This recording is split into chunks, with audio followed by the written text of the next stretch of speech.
A Scottish sailor gets into a fight with his captain and makes a demand that should have destroyed his life, but ends up saving it.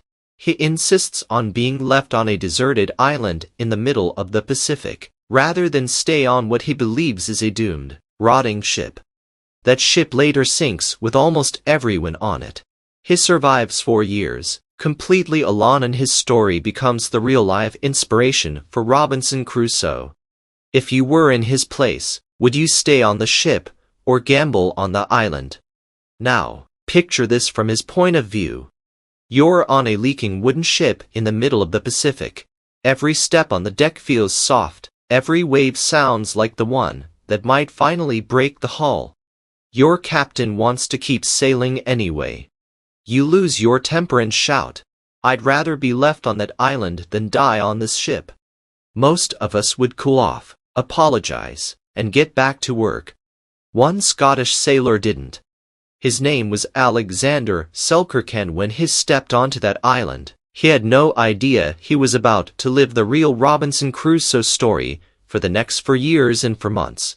An island that wasn't supposed to be home. The island was a wind-scoured speck in the South Pacific. No harbor, no lighthouse, no village, just steep green cliffs dropping into endless water, wild goats that bolted at the first glimpse of him, and rats that chewed through anything they found. He had no companion, no clock, and for long stretches, no reason to believe he'd ever see another human again. He hunted, he built shelters from branches and grass. He stitched clothes from animal skins. He talked to half-tamed cats and read the same few pages over and over, until the words felt more familiar than his own memories. More than a decade before Daniel Defoe published Robinson Crusoe, Selkirk lived that story for real. But how did he end up here? A short war, and a hot-headed sailor. To understand it, we need a tiny bit of context. In the early 1700s, Europe was fighting over who would control Spain and its huge overseas empire. At sea, that war turned ordinary sailors into legal pirates. Governments handed out papers called letters of marque that basically said, "Attack our enemies' ships, steal their cargo, give us a cut, and you'll be a hero, not a pirate." Alexander Selkirk was born around 1676 in Lower Largo, Scotland, a small coastal town where the sea was both job and escape. He was smart, skilled, and had a temper. Before he ever sailed the Pacific, he'd already tangled with the church and the law. By his late 20s, he was sailing master senior navigator on a privateer ship called the Cinque-Ports, under Captain Thomas Stradling. The Cinque-Ports sailed alongside a bigger, better-run ship, the Duke, commanded by Captain Woodes Rogers. Their mission: circle South America, raid Spanish shipping in the Pacific, and go home rich. By the time they reached the Juan Fernández Islands, about 400 miles off modern-day Chile, the Cinque-Ports was in bad shape, leaking, worm-eaten, and badly in need of repair. For both exhausted crews, the islands looked like paradise: green hills, fresh water, and herds of wild goats left by earlier ships. But when it was time to leave, that paradise turned into a trap for one man. Selkirk was convinced the Cinque-Ports was a floating coffin. The hull was rotten, the seams were opening. He believed that if they sailed on, the ship would break apart in deep water and everyone would die.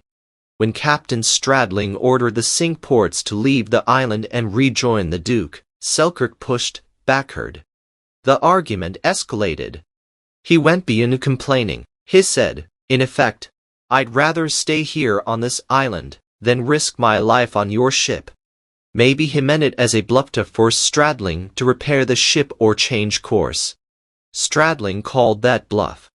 He told Selkirk, "If you want the island, you can't have it." Suddenly, it was a real choice. Swallow his pride, get back on a ship he thought would sink, or step onto an uninhabited island, with no guarantee he'd ever leave. Pride and temper made the decision for him. He had his sea chest rowed ashore with a few essentials: his bedding, some clothes, a musket with a bit of powder and shot, a small amount of tobacco, a hatchet and knife, a cooking pot, a coil of rope, and a little fruit and cheese. And then, as the reality hit, he seems to have panicked. Later accounts say he tried to change his mind, asking to rejoin the crew. Stradling, furious at the challenge to his authority, refused. The Cinque Ports raised anchor and sailed away. Selkirk watched his only way home shrink to a dot and then vanish behind the cliffs. He was alone. No radeau, no flares, no plan. And in those waters, most ships were Spanish for an English-solid privateer. That meant prisoner news. He later admitted he broke down, cried out, and almost wished himself dead. The cruel twist. Months later, the Cinque Ports did exactly what he feared. It went down in deep water with almost all hands lost. The first weeks, panic and regret. The first weeks weren't some organized survival project, they were pure panic. Selkirk camped near the shore at first, hiding behind bushes and rocks to escape the wind. The island was steep and rugged, sheer cliffs dropping into the sea, thick woods in the interior, and narrow valleys with streams. The roar of surf and wind was constant. Food, at least, existed. Past Spanish and English ships had left goats on the island as a kind of living pantry. They'd multiplied into wild herds. There were fish and shellfish along the rocks, and some edible roots and fruits inland. At first, he lived off what he'd brewed: biscuits, cheese, a little salted meat plus clumsily gathered seafood. But he knew that wouldn't last. The worst enemy in those early days wasn't hunger, it was regret. In his later account to Captain Woodes Rogers, he admitted he fell into deep depression. No human voices, no ship noises, just wind, waves, and seabirds. Think about your last 24 constant notifications, voices, screens. Now flip that to nothing, for weeks. If you were in his place, would you still have chosen the island? Tell me in the comments. What pulled him back was partly his faith and partly a brutal realization. He had two choices: lie down and die, or treat the island like a ship under his command and learn to run it. Eventually, he chose the second, and once he did, the island started to change him. Building a life from almost nothing, to escape the rats and salt spray by the shore, Selkirk moved inland. He found a more sheltered valley with fresh water and trees, and started building a real base. He made two simple huts, one to sleep in, and one to cook and work in. Timber came from nearby trees and bits of wreckage that washed ashore. For roof and walls, he wove branches and long grass, layering them to keep out the rain. He guarded his fire like treasure. Without flint or steel, relighting it from scratch could be almost impossible. So he kept it going constantly, sometimes even carrying live embers in a pot if he moved camp. At first, his musket was his best tool. With powder and shot, he could bring down goats easily. But he only had so much powder. So he started saving shots for emergencies, and taught himself to hunt goats by stealth and speed. Years of climbing and chasing on steep slopes reshaped his body. When he was finally rescued, witnesses said he could run barefoot up and down the hills and over short distances, actually catch goats by hand. From the goats, he got meat to eat fresh or dry for later, skins to turn into clothing and bedding when his own clothes wore out, fat to cook with and burn as a simple lamp oil. His knife dulled and eventually broke. He improvised new blades from bits of iron, hammering them on rocks and grinding rough edges. He learned which plants he could eat: cabbage palms, wild turnips, berries, and mix them with goat meat and fish. Ironically, this simple island diet made him healthier than he'd been on ship food. When Woodes Rogers later saw him, he noted that Selkirk looked stronger and more robust than many of the sailors still on salted rations. By the end of his first year, the pure panic phase had passed. He wasn't comfortable, but he was surviving on purpose, not by accident. Just when he thought he'd stabilized, a new problem came for him at night. Rats. lots of them. They swarmed his hut, chewed his clothes, stole food, and even bit his skin while he slept. He'd barely got any rest. His solution shows how practical and how lonely he'd become. The island also had feral cats, left by earlier visitors. Selkirk started leaving scraps of meat near his hut, slowly winning the cats' trust. Over time, they moved in. The rats vanished, but more than that, the cats became his little community. He talked to them. He named them. In the total absence of people, their presence mattered.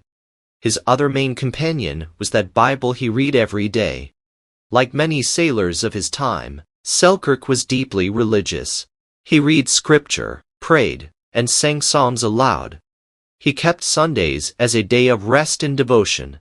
Those routines didn't just fill time, they gave his life structure and kept his sense of right and wrong alive in a place where no one could see what he did. Near misses, when rescue was dangerous, Juan Fernández was remote but not invisible. On at least 2 occasions, Selkirk spotted Spanish ships approaching. Put yourself in his head. You haven't seen another human being in years. You suddenly see sails on the horizon. Do you run to the beach and wave for help? Or do you hide? For Selkirk, the answer was clear. In the middle of an ugly war, a British privateer found by Spanish sailors would likely be treated as a pirate. That could mean chains, hard labor, or hanging. So when Spanish ships dropped anchor, he did the opposite of what his loneliness wanted, something almost no lonely human being would choose on instinct. He hid, deep in the forests. On one visit, he could hear Spanish voices close by as they hunted goats and explored. He even climbed trees and pressed himself into thick undergrowth to stay unseen. He later said sailors came so near, he could hear them talking clearly, but he didn't move a muscle. Rescue was possible, but rescue by the wrong flag could be worse than the island. His only real way home, he decided, was an English or at least friendly ship, and there was no way to know if one would ever appear. For years of seasons, for years sounds like a neat number. On an island, it's a long grind of seasons. He went through South Pacific winters, storms slamming the island, heavy rains, on a deep cold, then summers with brutal sun and the constant risk of dehydration. He shifted his camp between valleys to find shelter from the wind and steady water. Once, chasing goats, he fell from a tree or a cliff. Accounts differ and injured himself badly. There was no doctor, no medicine, just herbs, clean water, and time. In his 2nd and 3rd years, the island wasn't just a prison, it was becoming his ship. He knew its paths, its moods, its dangers. He learned where to go in each season, which trees survived the storms, which streams ran dry. By his 4th year, he knew every valley and ridge, like a map he'd drawn himself.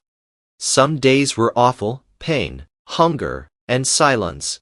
Other days were almost peaceful. He came to enjoy parts of the island, the side of the Pacific stretching forever, the lush vegetation, the birdlife. He played a small set of pipes he brought, until they wore out. He sang. He talked to himself, to his cats, and to God. Still, he kept one eye on the horizon and dry tinder ready to light signal fires fast if a friendly ship ever appeared. For more than 4 years, none did. If you want more real survival stories like this, a quick like on this video really helps more people find them and tells me to keep making more. Now, after 4 years alone, Selkirk finally sees ships again. He just doesn't know yet who's in command. Rescue by the Duke. In early 1709, after more than 4 years alone on the island, 2 British privateer ships appeared offshore. They were the Duke and the Duchess, under Captain Woodes Rogers, same Rogers, who had earlier sailed in company with Selkirk before parting ways with Captain Stradling. Selkirk saw the ships and moved fast. He climbed to a high point and lit a bonfire, sending a column of smoke into the sky. Rogers and his officers saw the smoke and were suspicious at first. Was it a Spanish lookout, a trap? But the island was known to have goats in fresh water, and they needed both. They sent a boat ashore. What the landing party found must have felt like stepping into a myth. A wild-looking man emerged from the brush. He was barefoot, dressed head to toe in goatskins, hair and beard long and tangled. Then he spoke slowly at first, then with gathering strength, in English. He told them his name. He told them his ship, his captain, his story. Woodes Rogers later wrote that Selkirk had forgot his language, having had no use for it for so long, but his words came back quickly. Rogers realized this wasn't some random castaway.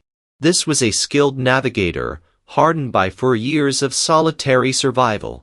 They took him aboard the Duke. The man who had once shouted, "I'd rather be left on that island," was now stepping onto a deck again, this time in goatskins instead of a sailor's coat. For Selkirk, the shock must have been overwhelming. The feel of a rolling deck under command, the sound of downed scenes of voices, the smell of cooked food and tar and bodies after years of goats, cats, and silence. Rogers gave him new clothes and carefully rationed food, so his body wouldn't go into shock. Within days, Selkirk wasn't just a passenger, was working as mate and pilot, helping guide the Duke through Pacific waters he now knew from experience. His story spread quickly among the crew. The man who had once chosen an empty island over a rotten ship was now back on deck, steering them toward Spanish targets. The Duke and Duchess finished their privateering voyage and returned to England in 1711. Selkirk, the man who disappeared from one ship in an argument and reappeared years later in goatskins, instantly became a story people wanted to hear. From island to myth, Woodes Rogers included Selkirk's story in his 1712 book, A Cruising Voyage Round the World. Newspapers, pamphlets, and coffee house conversations picked it up. A few years later, the writer Daniel Defoe almost certainly read those accounts. In 1719, Defoe published Robinson Crusoe's story of a castaway who spends 28 years on a remote island, building shelter, facing isolation, and struggling with faith and fear. Crusoe isn't a straight biography of Selkirk. Defoe mixed in other shipwreck tales and his own imagination. But the core image, a European sailor marooned alone on an island, surviving through ingenuity and faith, comes straight from Alexander Selkirk's 4 years on Juan Fernández. The connection became so strong that in 1966, the Chilean government officially renamed Selkirk's island Robinson Crusoe Island. As for Selkirk himself, his story didn't end with fame. After a brief period back in Britain, where he was a kind of minor celebrity, he struggled to fully adapt to crowded, noisy life on land. Eventually, he went back to what he knew, the sea. Around 1721, serving as sailing master on a Royal Navy ship off the coast of Africa, he likely died of fever and was buried at sea. Today, a small plaque in his hometown of Lower Largo, Scotland, remembers him simply as Alexander Selkirk, mariner, cast away on the island of Juan Fernández. The legend of Robinson Crusoe is bigger than him, but it grew from very real hunger, fear, and loneliness. What his story shows, strip away the romance, and his survival comes down to 3 things. Basic tools and hard skills: a musket, a knife, and years of seamanship. A ruthless shift from regret to action, building shelter, securing food and water, guarding fire, and structure, routines, faith, and even a colony of half-tamed cats to keep him sane. Luck helped, goats on the island, decent weather most years, Woodes Rogers deciding to stop there. But if he'd given up in the first months, none of that luck would have mattered. Between the day he stepped off the Cinque Ports in anger and the day he stepped onto the Duke in shock, Alexander Selkirk woke up more than 1,500 times on that island. No one would have known if he'd quietly stopped trying. He chose, again and again, not to. If this story made you see Robinson Crusoe differently or made you rethink what solitude and resilience really mean, please take a moment to like the video. It genuinely helps more people find these true survival stories. And, if you want more real accounts of shipwrecks, castaways, and the very thin line between despair and endurance, subscribe to the channel. In an upcoming video, we'll look at another castaway who spent even longer cut off from the world, not on an island with goats in fresh water, but trapped out on the open sea. And his ending wasn't nearly this lucky. You don't want to miss that one.